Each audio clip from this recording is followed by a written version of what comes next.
सभी को सादर जय जिनेंद्र। सत्य की खोज की चर्चा विगत दिनों से हम कर रहे हैं और अब रूपमती बिल्कुल व्यवस्थित हो गई है। रूपमती की जो श्रद्धा अंध भक्ति पर थी, अंध महात्माओं में थी, अंध श्रद्धालु हो गई थी, अब वो बिल्कुल ठीक हो गई है और सत शास्त्रों के स्वाध्याय में अपना समय शक्ति सदुपयोग कर रही है। अब वो वापस वहाँ जो महात्मा जी के आश्रम में थी, एक अतिशय क्षेत्र पर थी, वहाँ से निकलकर घर पहुँच गई है। अब क्या होता है, घर का उनका कैसा माहौल है, घर पर क्या चल रहा है, इत्यादि इत्यादि बातें यहाँ से प्रारंभ करते हैं। ज्ञान का स्वभाव है तर्क और वितर्क।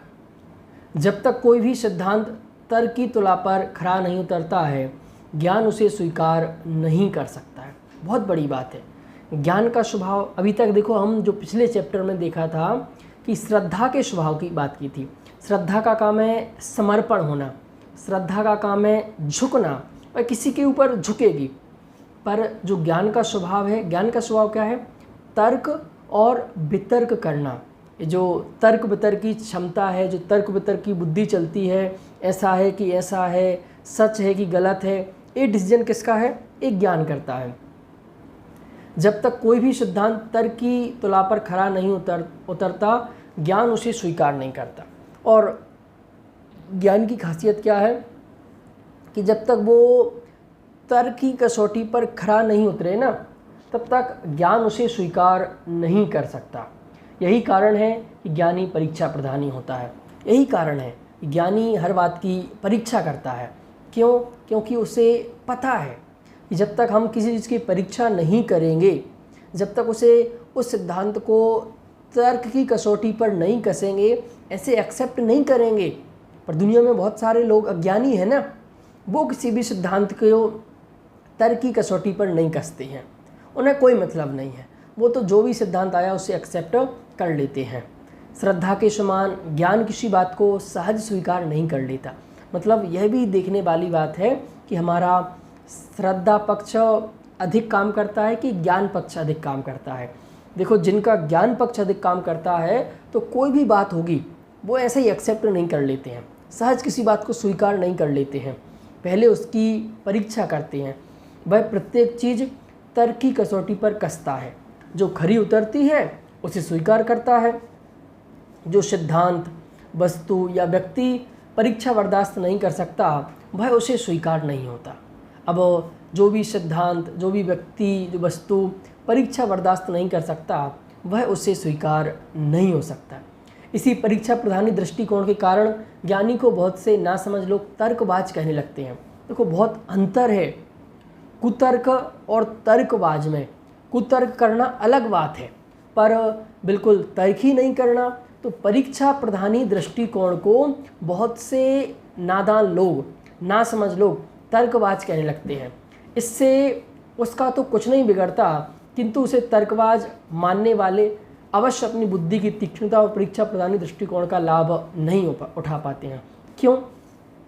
वो ज्ञानी था, वो समझदार था, उसने जो बात एक्सेप्ट की थी वो तर्क की कसौटी पर एक्सेप्ट की थी।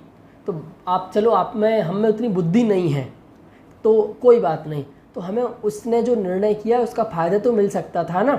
बहुत सी बातें हैं, जैसे अपन एक एग्जांपल लें कि कोई बात है जो दादा ने अपने तर्क के सिद्धांत से उसको कस के निकाला है और हम सबको बताया है। अब हमारी इतनी शक्ति नहीं है कि हम ऐसी बात निकाल सकें, तो कम से कम उनकी बात पर भरोसा तो करें। जो भी अच्छे लोग हैं, जिनकी बात हमें तार्किक लगती हैं, जो बिल्कुल तर्क की कसौटी पर कहीं जा रही हैं, तो अगर हम उन्हें सिर्फ कोरा तर्कबाज कहने लगेंगे तो क्या होगा?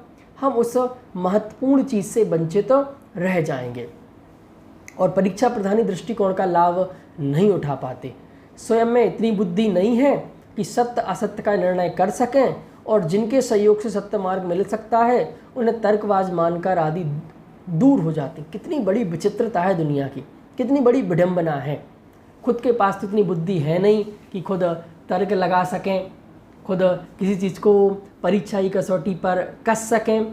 पर कुछ महात्मा, कुछ महापुरुष हम सबके बीच में ऐसे भी होते हैं जिनके पास तर्क शक्ति है, जो किसी बात को परीक्षा कर सकते हैं कि यह सही कि गलत है, पर हम उन्हें कोरा तर्कबाज मानते हैं तो कोरे तर्कबाज हैं, तो फिर उनसे हम बहुत दूर चले जाते हैं।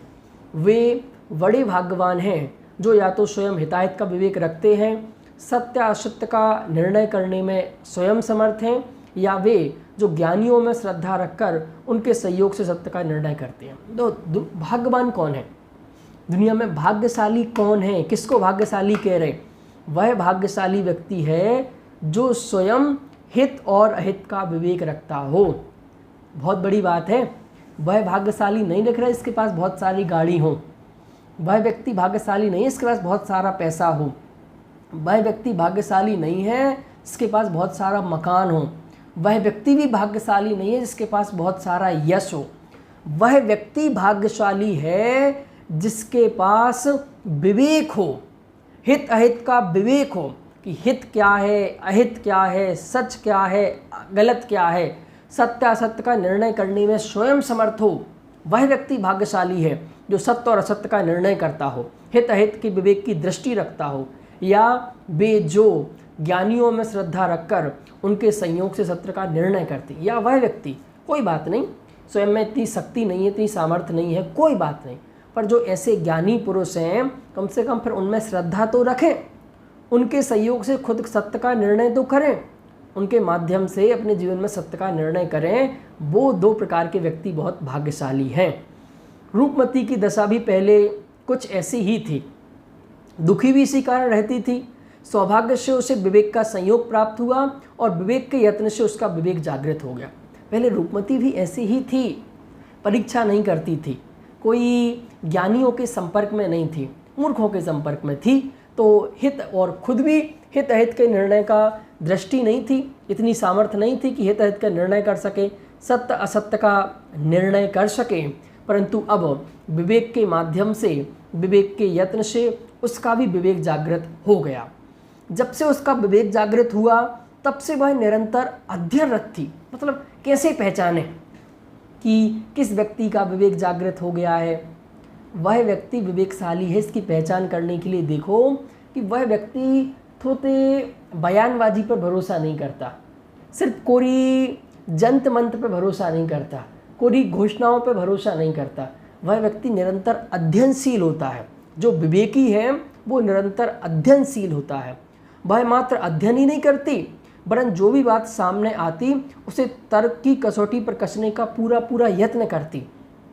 और आप कह सकते हैं भाई साहब करोड़ों लोग किताबें लेके बैठे हैं, करोड़ों लोग किताबें पढ़ रहे हैं, तो करोड़ों में सिर्फ करोड़ों लोग पढ़ ही रहे हैं, पर रूपमती क्या कर रही थी? पढ़ने के साथ साथ उस बात को तर्क की कसौटी पर भी कस रही थी, पूरा पूरा यत्न करती थी, उस पर गंभीरता से विचार करती। तीसरा पॉइंट, विचार करती गंभीरता से, फिर पक्ष विपक्ष की अनेक युक्तियों से पूरी तरह परखती, फिर उसका पहले विचार करती फिर परखती भी, दोनों प्रकार की युक्तियां रखती। पक्ष की युक्ति क्या है, मतलब हमें किस प्रकार का स्वाध्याय करना चाहिए, किस प्रकार का अध्ययन करना चाहिए, ये स्टाइल आपको दुनिया में कोई नहीं बताएगा जो यहाँ पर लिखी हुई है। सबसे पहले तो विवेक जागृत हुआ तो क्या होता है व्यक्ति के जीवन में, मतलब विवेकी कौन, विवेक जागृत है हो गया है तो अब क्या होगा?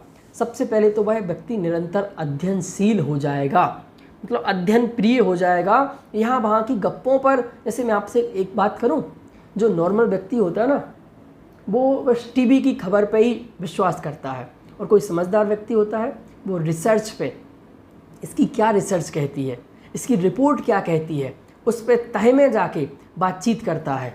तो पहले अध्ययन रखती, दूसरा अध्ययन ही नहीं करती थी, उसके सामने जो भी बात आती थी उसे तर्क की कसौटी पर कसने का पूरा पूरा यत्न करती थी, दूसरा पॉइंट। तीसरा, उस पर गंभीरता से विचार करती थी। अब हमने जो तर्क की कसौटी पर कसा, उसके बाद फिर विचार भी करना है। इसके बाद पक्ष और विपक्ष की अनेक युक्तियों से पूरी तरह परखती थी। विचार किया, फिर बुद्धि लगाओ, फिर और बुद्धि लगाओ, कुछ पक्ष की युक्तियाँ रखो, कुछ विपक्ष की युक्तियाँ रखो, इनके माध्यम से परखती थी। जिस पक्ष की प्रबल युक्तियाँ होती थी उसे स्वीकार करती थी। जैसे वो ऐसा हम आपको इजी लैंग्वेज में समझा देते हैं कि वह जैसे कोई भी बात उसने समझी तो वह बात सही है कि गलत है, इसके सही में और गलत में दोनों में पॉइंट लिखती कि भाई इसमें ए ठीक है, इसमें ए ठीक है, इसमें ए ठीक है, पर फिर लास्ट में डिसीजन करती थी इस वास्तव में सही सच्चा सही कौन है, ज़्यादा प्रबल युक्ति किसकी है, तो जिसकी प्रबल युक्ति होती उसे स्वीकार करती।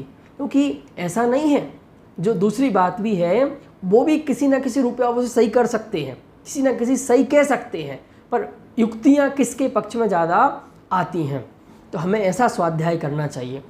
इतने पर भी जो समझ में नहीं आता इसके संबंध में विवेक से खुलकर किंतु विनय पूर्वक चर्चा करते। फिर क्या पॉइंट है, अभी विवेकी व्यक्ति का पूरा काम नहीं हुआ। विवेकी व्यक्ति का इतना करने के बाद अगर नहीं समझ में आए तो खुल करके, मतलब डरते डरते नहीं, घबराते घबराते नहीं, पूरी बात हम अपनी खोल ही नहीं पा रहे, पूरी बात बोल ही नहीं पा रहे, ऐसा नहीं, बिल्कुल खुल करके किंतु खुल करके मतलब ये नहीं कि कैसे भी बोल रहे, नहीं, बहुत विनय पूर्वक। टोडरमल जी साहब ने श्रोता के लक्षण में लिखा है, बहुत विनय पूर्वक चर्चा करती है। क्या करती है? चर्चा। उसके द्वारा दिए गए तर्कों को हंसी में न उड़ाकर उन पर गंभीरता से विचार करती है। तो चर्चा की ना, तो चर्चा में जो बातें हुई हैं, जो तर्क निकले हैं, उनको हंसी में नहीं उड़ा देती है, बस उन पर गंभीरता से विचार करती है। इस प्रकार की प्रक्रिया से जब तक गुजरती रहती तब तक चर्चित वस्तु बिल्कुल स्पष्ट नहीं हो जाती। मतलब एक पूरा प्रोसेस बना दिया, और वह इस प्रक्रिया में कब तक गुजरती रहती है? जब तक उसे वह वस्तु, वह विषय पूरा स्पष्ट नहीं हो जाता है, पूरा क्लियर नहीं हो जाता। मतलब अगर हमें भी कोई विषय स्पष्ट करना है, कोई क्लियर करना है, तो इतना प्रोसेस आजमाना पड़ेगा। यद्यपि इस प्रकार निरंतर तत्वाभ्यास में रत रूपमती शास्त्रों का मर्म बहुत कुछ तो समझ जाती, तथापि कुछ बातों की तह तक वह नहीं पहुंच पाती और शंकाशील उठ जाती। जब इतना सब कुछ करने के बावजूद भी कुछ बातों को तो समझ जाती और कुछ बातों में वो शंकाशील हो जाती, वो क्लियर नहीं हो पाता। किंतु जब उसे विवेक अनेक तर्क, युक्तियों और शास्त्रों के आधार देकर समझाता, तो वह अनुभव करती कि अहो, मुझे तो इन सब बातों की खबर ही ना थी। मैं तो प्राप्त पर्याय में ही तन्मय मात्र उतना ही अपने को मान रही थी, पर इस पर्याय की स्थिति तो बहुत थोड़ी है। मैं तो इसके पूर्व भी थी और स्त्री पर्याय समाप्त हो जाने पर भी रहूँगी, मुझे ऐसा भान ना था। जब विवेक उसे समझाता तो समझाते समझाते उसे ओहो अहो वह फील करती, अनुभव करती, मुझे तो इन सब बातों की खबर ही नहीं थी, मैं तो प्राप्त पर्याय में ही तन्मय हो गई थी। सचमुच अभी हम एक बार गंभीरता से कोई एक शास्त्र पढ़ें, मैं सुनने की नहीं कह रहा हूँ, मैं एक बार पढ़ने की कह रहा हूँ, कि कोई एक बार आप शास्त्र उठा के बहुत शांति के साथ, बहुत गंभीरता के साथ, बहुत आनंद के साथ, एंजॉय करते हुए, डूब के उस शास्त्र को पढ़ें, तो आपको पता चले मुझे तो इन बातों की खबर ही ना थी। ये लाइन निकलनी चाहिए। शास्त्र पढ़ के क्या, जब जो रूपमती ने इतना पढ़ा, इसके बावजूद भी जब विवेक समझाता तो क्या अनुभव करती थी? मुझे तो इन बातों की खबर ही नहीं थी। आज की सबसे बड़ी दिक्कत क्या है मधु जी? जैसे मैंने कोई बात बताई ना, पता है, सुना है, पंडित जी बहुत बार सुना है, क्या लोगों की प्रवृत्ति क्या हो गई? हमें तो सब पता है, हमने तो सब पढ़ा है, हमने तो सब सुना है। अरे पढ़ा सुना है तो वो तुम्हें फीलिंग में आता है क्या? तो सिर्फ कोरी कान से सुनना इसका नाम पढ़ा नहीं है, इसका नाम सुना नहीं है, जब तक वो आपके समझ में नहीं आया, आप उतने लंबे प्रोसेस पर उसको नहीं ले गए। तो क्या गलती? मुझे तो इन बातों की खबर ही नहीं थी, मैं तो प्राप्त पर्याय में ही तन्मय हो मात्र उतना ही अपने आप को मान रही थी।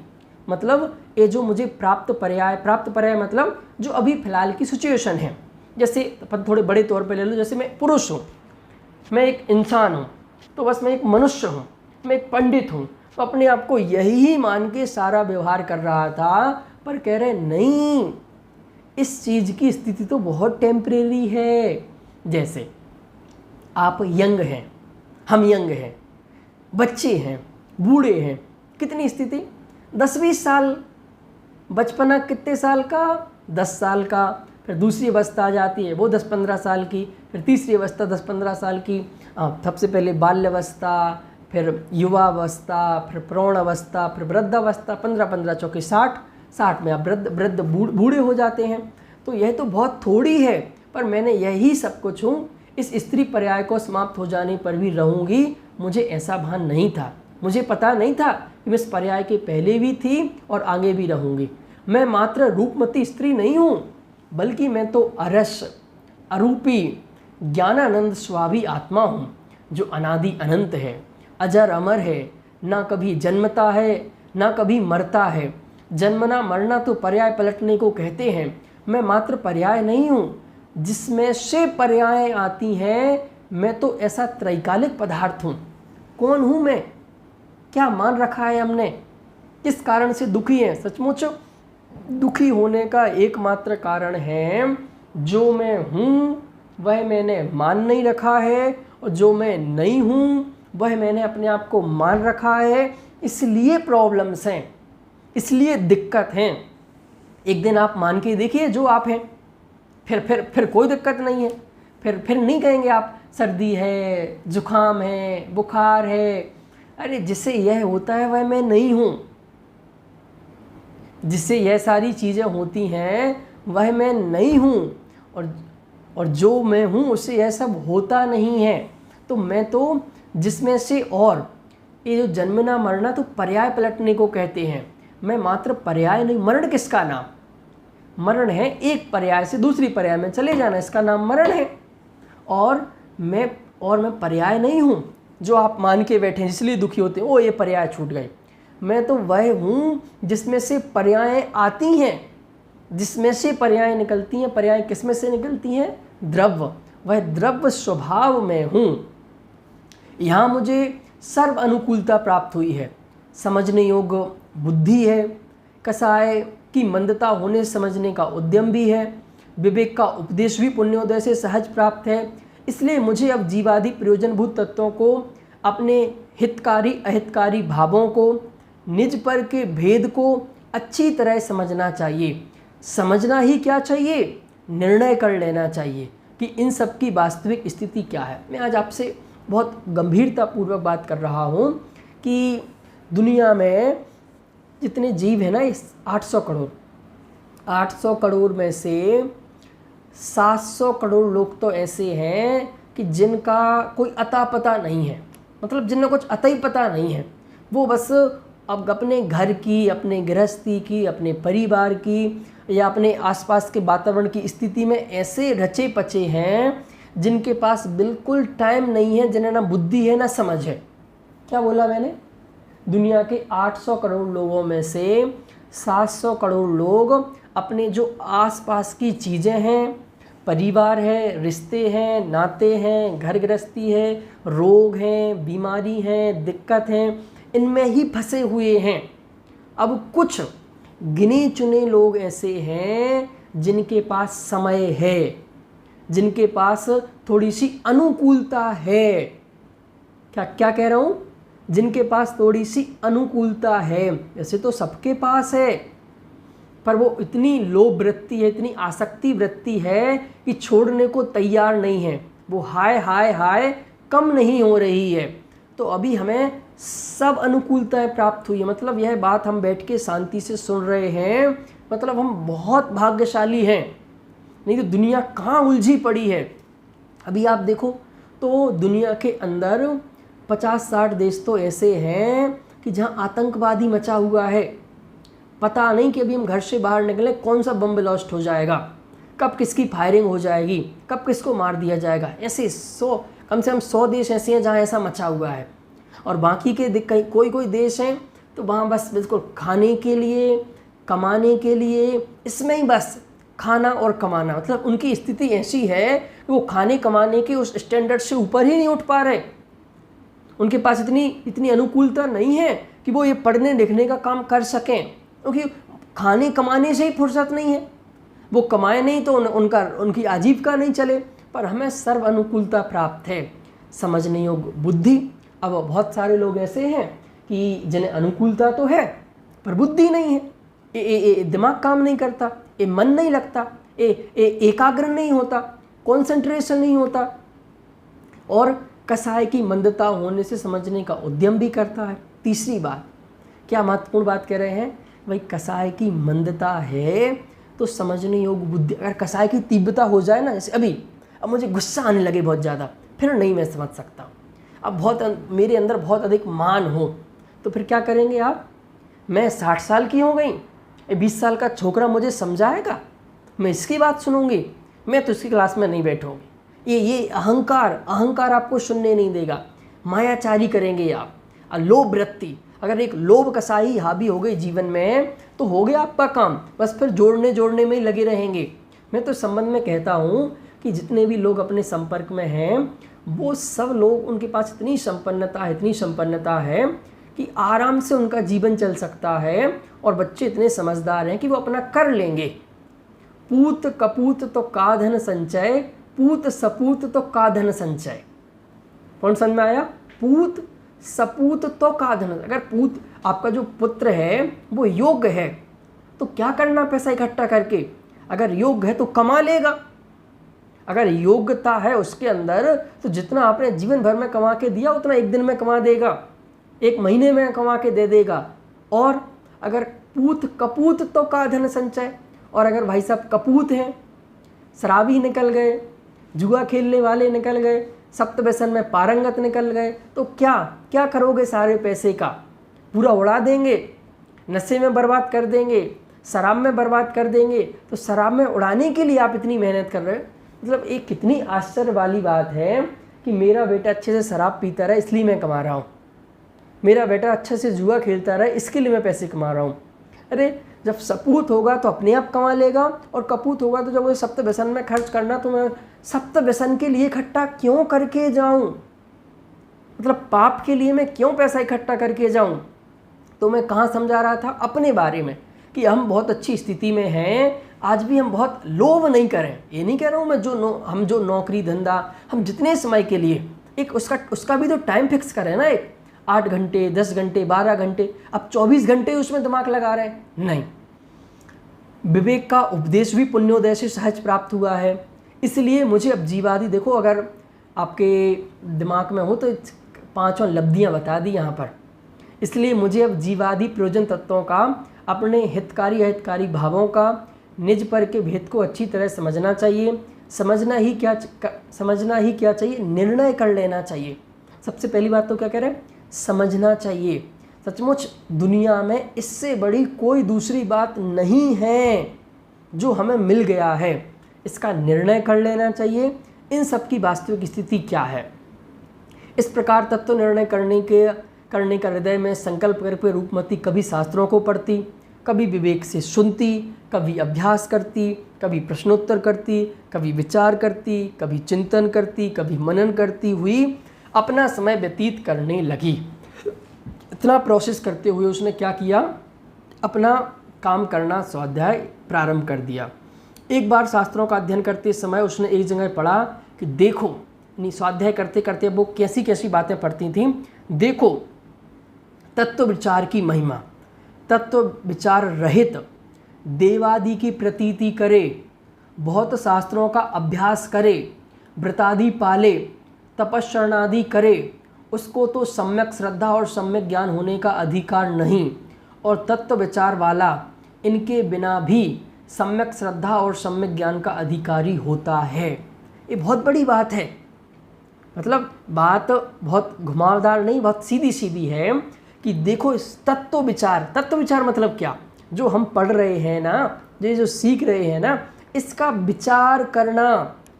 इसके लिए दादा एक बहुत बढ़िया बात कहते हैं। क्या कहते हैं कि जब तक आचार्य कुंद देव की बात को आप उनकी बात मान के सुनेंगे तब तक काम नहीं होगा। आप उस पर विचार करें, निर्णय करें।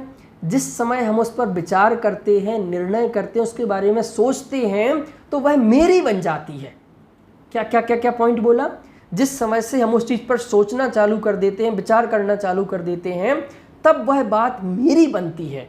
तो हम तत्व विचार करें, और तत्व विचार अगर जीवन में हो गया, तत्व विचार नहीं है जैसे, तो फिर तुम बहुत पूजा करो, बहुत भक्ति करो, बहुत सारे शास्त्रों को पढ़ो, व्रत पालो, तपश्चरण करो, तो भी सम्यक श्रद्धा और ज्ञान नहीं होगी, तो भी जरूरी नहीं कि हो जाएगी। क्योंकि तत्व विचार वाला व्यक्ति इनके बिना भी, वो बहुत शास्त्रों को नहीं पढ़ता हो, नहीं पढ़ पाता हो, नहीं है इतनी बुद्धि, पर तत्व का निर्णय है, बहुत ज़्यादा व्रत नहीं कर पाता है, कोई बात नहीं, इसके बावजूद भी वह सम्यक श्रद्धा और सम्यक ज्ञान का अधिकारी होता है। तत्व विचार की महिमा जानकर उसकी तत्व रुचि और भी अधिक जागृत हो गई। उसने जीवादि तत्वों के नाम सीख लिए, उनकी परिभाषा रट ली और बड़े गर्व के साथ विवेक से बोली। क्या? जैसे उसने तत्व विचार की बात सुनी तो उसने क्या किया, सातों तत्वों के नाम रट लिए, याद कर लिए, उनकी परिभाषा रट ली और बड़े गर्व से विवेक के साथ बोली, देखो मैंने कितना तत्वाभ्यास किया। बताओ, विवेक ने कहा। रूपमती ने जीवादि तत्वों के नामादि भेद प्रभेदों सहित एवं परिभाषा सहित सुना दिए। रूपमती ने उनके नाम, उनके भेद, उनके प्रभेद, परिभाषा सब कुछ सुना दी। विवेक हंसता हुआ बोला, अब तो तुम महापंडित बनती जा रही हो, पर एक बात समझ लो, नाम और परिभाषा रट लेने से आत्मानुभव नहीं होता। फिर विवेक ने एक पॉइंट खड़ा कर दिया। क्या कहा? अभी तक तो वो समझ रही थी बस हमें सात तत्वों के नाम परिभाषा याद कर लेंगे तो हमारा काम हो जाएगा, पर विवेक ने क्या कहा, बस परिभाषा रट लेने मात्र से आत्मानुभव नहीं होगा, तो कैसे होता है? भाव भाषण से। ये बहुत बड़ा शब्द है, बहुत बड़ा शब्द है। क्या क्या शब्द है? भाव भाषण। आत्मा का अनुभव किससे होगा? आप अनुभव करने के लिए आए ना, आप अनुभव करने वाले हैं, तो उस चीज़ को जिसको पढ़ा है उसको फील करो ना। अगर आप फील ही नहीं कर रहे तो कैसे आत्मानुभव होगा? तो भाव भाषण मतलब उस चीज़ को फील करना, उस चीज़ को रियलाइज करना। जब तक हम फील नहीं करेंगे, हम रियलाइज नहीं करेंगे, उसने अपने लाइफ में प्रैक्टिकली रूप में नहीं लाएंगे, तो काम होने वाला नहीं है। भाव भाषण का क्या मतलब? जो शास्त्रों में लिखा, जिसे तुमने पढ़ा और याद कर लिया, उसका भाव क्या है, यह पता चलने का नाम है भाव भाषण।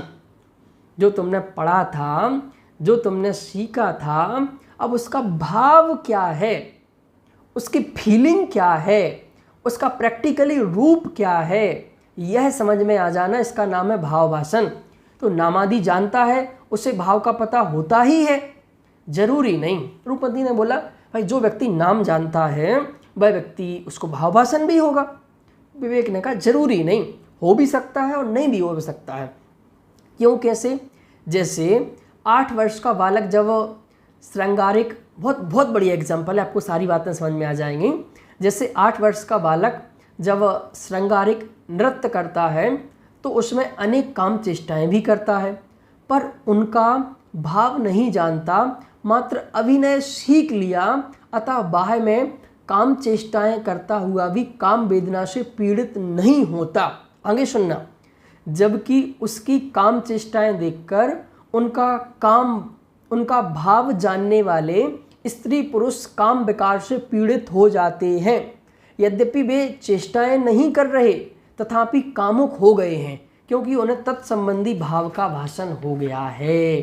कितनी बड़ी बात कि एक 8 साल का बच्चा है, अब ये आज का 8 साल का बच्चा नहीं, आज का 8 साल का बच्चा तो सब जानने लगा है। पहले के 8 साल के बच्चे की बात कर रहे हैं हम, जो ये सोशल मीडिया से, मोबाइल से, टेक्नोलॉजी से बहुत दूर रहता था, बहुत सामान्य बच्चा है। तो उसको कोई स्कूल में कैरेक्टर दिया गया, लड़का और लड़की का। एक छोटे बच्चे खेलते हैं ना, शादी का खेल खेलते हैं, शादी भी करते हैं, वो खाना भी बनाते हैं, सब चीज़ें करते हैं।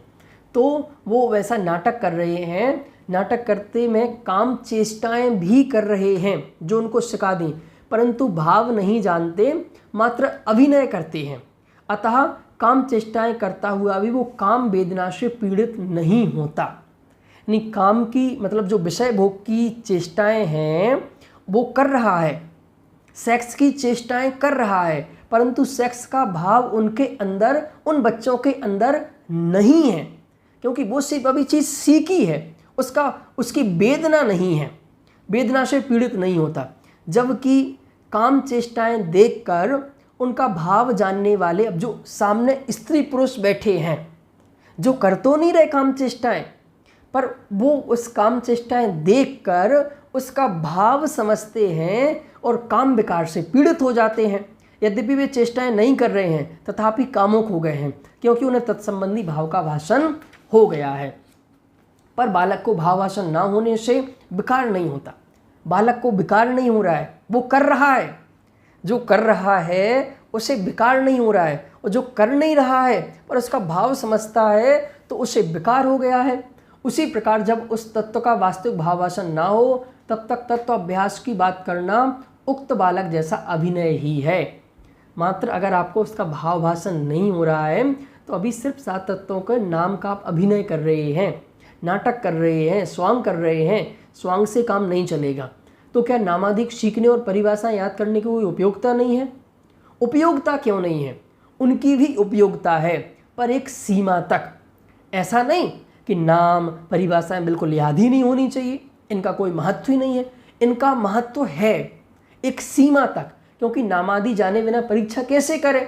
किसी भी वस्तु की परीक्षा करने के पूर्व उनके नाम, परिभाषा, भेद प्रभेद आदि जानना तो आवश्यक है ही। यह बात है। हाँ, जीवादि को जान लेना ही जरूरी नहीं, बल्कि उन्हें इस प्रकार जानना जरूरी है कि जिससे भेद विज्ञान और वीतरागता की उत्पत्ति हो। ये सबसे बड़ी बात है। मतलब उसका मूल क्या है, उसका रिजल्ट क्या है। अगर वहाँ तक पहुँच रहे तो काम हुआ। क्या बात कह रहे हैं कि जीव अजीब को जानने का पर्पस, जीव अजीब को जानने का गोल क्या है, जीव अजीब को जानने का मिशन क्या है, और सबसे अच्छा शब्द बोल रहा हूँ, जीव अजीब को जानने का अचीवमेंट क्या है। जीव अजीब को जानने का अचीवमेंट है भेद विज्ञान। जीव अजीब को जानने का अचीवमेंट है वीतरागता की उत्पत्ति। यह हो रहा है क्या? अगर भेद विज्ञान हो रहा है इसका मतलब आपको भाव भाषण हो गया, और अगर आपको भाव भाषण नहीं हो रहा है, भेद विज्ञान नहीं हो रहा है, इसका मतलब भाव भाषण नहीं हुआ है। वीतरागता उत्पन्न नहीं हो रही मतलब भाव भाषण नहीं हुआ है। अभी आप सिर्फ कोरा कोरा पढ़ रहे हैं। हाँ, जीवादि को जान लेना ही जरूरी नहीं, बल्कि उन्हें इस प्रकार जानना जरूरी है जिससे भेद विज्ञान और वीतरागता की उत्पत्ति। बहुत महत्वपूर्ण शब्द है। विवेक और रूपमती इस प्रकार की चर्चा में व्यस्त थे कि अचानक एक घटना घट गई। यह वो चर्चा करते जा रहे थे कि उनके सामने एक बहुत बड़ी घटना घट गई। क्या घटना घटी? सामने एक खूबसूरत औरत का एक्सीडेंट हो गया था। चारों ओर लोग उसे घेरे खड़े थे। पुलिस आ गई थी और भीड़ को घटना स्थल से दूर हटा रही थी। भीड़ की अधिकता से रास्ता पूरा का पूरा रुक गया था। कुछ लोग मृतक को खड़े खड़े देख रहे थे, कुछ लोग एक्सीडेंट करने वाली कार की ओर दौड़कर उस पर टूट पड़े थे। कार के शीशे टूट चुके थे, उसका ड्राइवर अस्पताल पहुंचने जैसी स्थिति में पहुंच चुका था। लोग आपस में चर्चा कर रहे थे। क्या चर्चा होती है? कोई कह रहा था यदि इसे तत्काल अस्पताल पहुंचाया जाता तो बच सकती थी, पर किसे परवाह है किसी की। कुचलने वाला तो कुचल कर चला गया, सब खड़े खड़े तमाशा देखते रहे हैं, किसी ने भी। दूसरा बात काटते हुए बोला, अरे कोई हाथ लगाकर क्यों झंझट में पड़े, गवाही सफाई देता फिर पुलिस में, अदालत में। दार्शनिक सा लगने वाला तीसरा बोला, भाई सभी को एक दिन मरना ही है, आज नहीं तो कल। नेता टाइप चौथा व्यक्ति उसकी बात काटते हुए कहने लगा, भाई मरना एक बात है और बेमौत मरना दूसरी बात। यह स्वतंत्र भारत है, स्वतंत्र। दार्शनिक सा लगने वाला व्यक्ति गंभीर होकर कहने लगा, मौत बेमौत क्या होता है? जब जिसकी आ जाए तभी मरता है, और जिसको जिस निमित्त से मरना हो उसी निमित्त से मरता है। कोई रोग से मरता है, कोई एक्सीडेंट से, कोई 20 बरस की उम्र में मरता है, कोई 50 में। 20 में मरा तो बेमौत, और 50 में मरा तो मौत से। एक्सीडेंट से मरा तो बेमौत, और रोग से मरा तो मौत से। हट्टा खट्टा मरा तो बेमौत, और सड़ गल कर मरा तो मौत से। क्या हिसाब है मौत और बेमौत का? एक दार्शनिक सा व्यक्ति इस प्रकार की बात करता है। फिर वहीं कैसे लोग हैं, कोई मन चला बीच में ही बोल उठा, कुछ भी कहो, औरत खूबसूरत, देखो क्या जिस्म पाया, क्या गोरी गोरी बाहें हैं। उसे डांटते हुए कोई भावुक हृदय कह रहा था, किसी का घर उजड़ गया, बच्चे माँ विहीन हो गए और तुम्हें गोरी गोरी बाहें दिख रही हैं, जरा समय देखकर बात किया करो भाई। मन चला बोला, तू क्या जाने बुढ़े, यह बड़ी तेज थी, इसका धंधा खूब चलता था। हल्ला गुल्ला बढ़ते देख पुलिस वाले ने आकर मनचले को धक्का दिया और बोला, क्या मजमा जमा लिया है, चलो यहाँ से, सड़क क्यों रोक रखी है, ऐसा तो रोजाना ही होता रहता है, इसमें भीड़ लगाने की क्या बात है, पुलिस के लिए तो ऐसा रोजीना होता रहता है। रूपमती और विवेक भी कोलाहल सुनकर वहाँ पहुँच गए थे। ये तो यहाँ वहाँ की बात चल रही थी, अब विवेक और रूपमती भी वहाँ पहुँच गए और तटस्थ भाव से सब कुछ देख सुन रहे थे। तो ये जो विवेकी होते हैं ना, वो ऐसी स्थितियों पर कोई कमेंट नहीं करते। जो उनके हाथ में अगर कुछ करने जैसा कर्तव्य होता है वो करते हैं, पर कमेंट कुछ नहीं करते हैं। बिल्कुल तटस्थ भाव से सब कुछ देख सुन रहे थे। पुलिस वाले की फटकार सुनकर भीड़ बिखरने लगी। वे दोनों ही अपने घर आ गए। दुर्घटना के कारण बीच में टूटी चर्चा फिर चल पड़ी।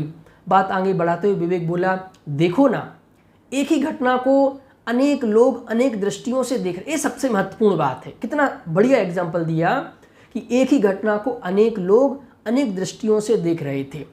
दुर्घटनाग्रस्त मृत महिला में कामी को सुंदरता, मतलब एक ही इंसिडेंट है, एक ही घटना है, एक ही औरत है, अब उसे कितने, मतलब जो व्यक्ति जैसा है उसे उस एंगल से देखता है। जैसे कामी को सुंदरता, राजनीतिक को सरकारी अव्यवस्था, परोपकारी को उपचार की आवश्यकता, दार्शनिक को मौत की अनिवार्यता तथा भावुक हृदय व्यक्ति को उजड़ा घर और बिलखते बच्चे दिखाई दे रहे थे।